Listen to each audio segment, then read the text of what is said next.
Sous un grand fromager, dans un village africain, vivait un petit garçon nommé Ti-Lorin. Il n'était pas plus haut que 3 épis de mille, mais il possédait un don rare, celui de comprendre la terre et le langage de la nature. Un jour, en pleine sécheresse, le puits du village tarit. Alors que les hommes creusaient en vain, Ti-Lorin observa un vieux bœuf qui grattait toujours au même endroit, loin dans la savane. L'enfant colla son oreille contre le sol et entendit l'eau chanter. Il appela les hommes, qui creusèrent et firent jaillir une source. Ce jour-là, les villageois le regardèrent avec des yeux neufs. Une autre fois, la pluie refusait de tomber et le mil dépérissait. Ti-Lorin partit seul dans la forêt sacrée.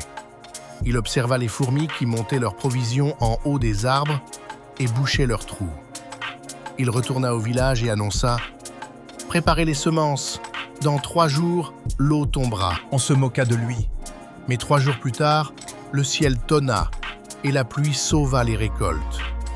Il répara des charrues, guérit des chèvres malades et réconcilia des familles brouillées.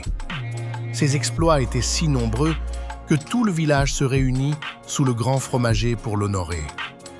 Le doyen déclara « Cet enfant n'est pas seulement un paysan, c'est un génie paysan. » Une grande fête fut organisée. Les femmes préparèrent les plats, les musiciens accordèrent leur djembé et on installa Ti-Lorin au centre, assis sur une peau de bœuf blanc. Toute la nuit, on dansa, on chanta, on raconta ses exploits en proverbes. Les petits-enfants le regardaient, les yeux écarquillés, mémorisant déjà cette histoire. Au milieu des tambours et des rires, Ti-Lorin comprit alors son plus grand secret.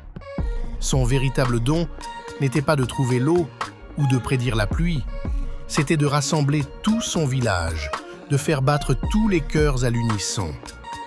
La fête dura jusqu'à l'aube. Et depuis cette nuit, le nom de Ti-Lorin, le génie paysan, est gravé dans la mémoire du peuple.